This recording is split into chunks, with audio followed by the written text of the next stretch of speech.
Assalamualaikum warahmatullahi wabarakatuh. Halo teman-teman, perkenalkan nama saya Erlinda Podungge. Saya dari kelas B Ekonomi Pembangunan. Pada video kali ini, saya akan membahas materi tentang realisasi Pancasila. Pancasila sebagai sumber dari segala sumber hukum yang berlaku di Indonesia memiliki nilai-nilai yang terkandung di dalamnya yang telah dijelaskan dalam pembukaan Undang-Undang Dasar 1945 sebagai sumber dari keseluruhan politik hukum nasional Indonesia. Nah, sebagai warga negara yang baik, setia kepada nusa dan bangsa, sudah seharusnya kita mempelajari dan menghayati pandangan hidup bangsa yang sekaligus sebagai dasar filsafat negara. Seterusnya, kita dapat mengamalkan dan mempertahankannya. Oleh karena itu, berdasarkan pengertian tersebut, maka realisasi serta pengalaman Pancasila dalam kehidupan sehari-hari serta nyata merupakan suatu keharusan baik secara moral maupun secara hukum. Nah, aktualisasi Pancasila dapat dibedakan atas dua macam, yakni satu, realisasi Pancasila yang objektif.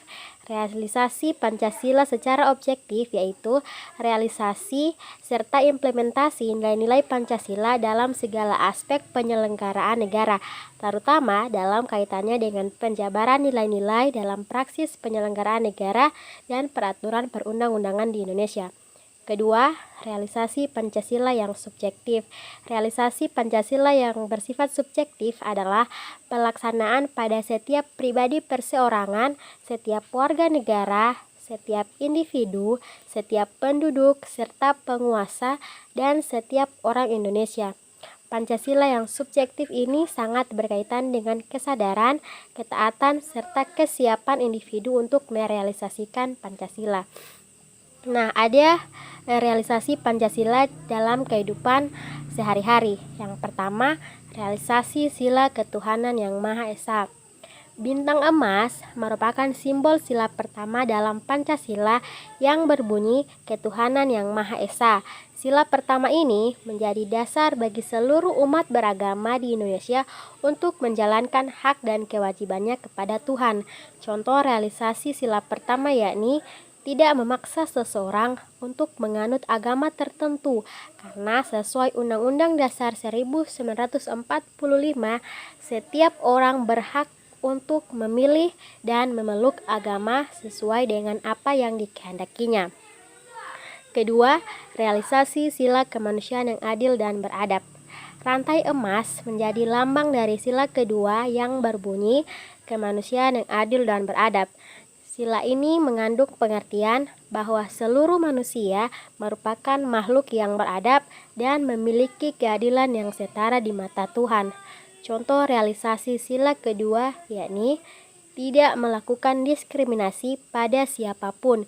Diskriminasi yang dimaksud ialah membeda-bedakan setiap warga negara baik perbedaan karena tingkat pendidikan, kondisi ekonomi, dan lain sebagainya. 3. Realisasi sila persatuan Indonesia. Pohon beringin menjadi simbol sila ketiga yang berbunyi Persatuan Indonesia. Sila ini mengandung makna bahwa Indonesia adalah negara persatuan yang menjunjung tinggi nilai kesatuan. Persatuan dan kesatuan yang dimiliki oleh bangsa Indonesia sangatlah berperan penting dalam keutuhan bangsa Indonesia.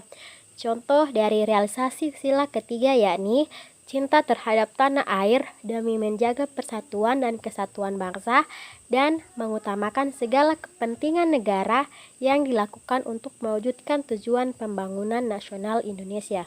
4. Realisasi sila kerakyatan yang dipimpin oleh hikmat kebijaksanaan dalam permusyawaratan perwakilan. Kepala banteng merupakan simbol sila keempat Pancasila yang berbunyi kerakyatan yang dipimpin oleh hikmat kebijaksanaan dalam permusyawaratan perwakilan. Kepala banteng menjadi perumpamaan manusia dalam pengambilan keputusan, yakni harus dilakukan secara musyawarah dan demokrasi. Contoh realisasi sila keempat yakni mengutamakan pengambilan keputusan dengan musyawarah mufakat untuk menyelesaikan setiap permasalahan dalam kehidupan sehari-hari apabila hal tersebut berkenaan dengan kepentingan dua orang ataupun lebih. Dan yang kelima, realisasi sila keadilan sosial bagi seluruh rakyat Indonesia. Padi dan kapas menjadi simbol sila kelima atau terakhir yang berbunyi keadilan sosial bagi seluruh rakyat Indonesia. Adanya sila tersebut diharapkan bisa mewujudkan keadilan sosial bagi seluruh rakyat, di mana seluruh rakyat Indonesia memiliki keadilan dan derajat yang sama di mata pemerintah ataupun di mata hukum. Contoh realisasi dari sila kelima yakni berusaha untuk adil dalam aktivitas apapun yang kita lakukan dan seperti apa saja orang yang kita hadapi. Jangan sampai kita memberikan perlakuan yang tidak adil pada siapapun. Dan kita harus berani memperjuangkan keadilan baik untuk diri sendiri maupun untuk orang lain dan membantu orang lain untuk memperjuangkan keadilan. Nah, dari pemaparan tersebut dapat saya simpulkan bahwa realisasi Pancasila merupakan suatu tindakan implementasi menanamkan nilai-nilai Pancasila dalam kehidupan sehari-hari, baik dalam bidang tertinggi yaitu negara, seperti legislatif, eksekutif, dan yudikatif, serta sampai ke tingkat terendah yaitu keluarga. Realisasi Pancasila harus kita lakukan secara bertahap agar dapat berlangsung secara mendalam dan akhirnya menjadi kebiasaan seseorang. Sekian, mungkin hanya itu yang dapat saya sampaikan. Mohon maaf bila ada kekurangan. Wabillahi taufiq wal hidayah. Wassalamualaikum warahmatullahi wabarakatuh.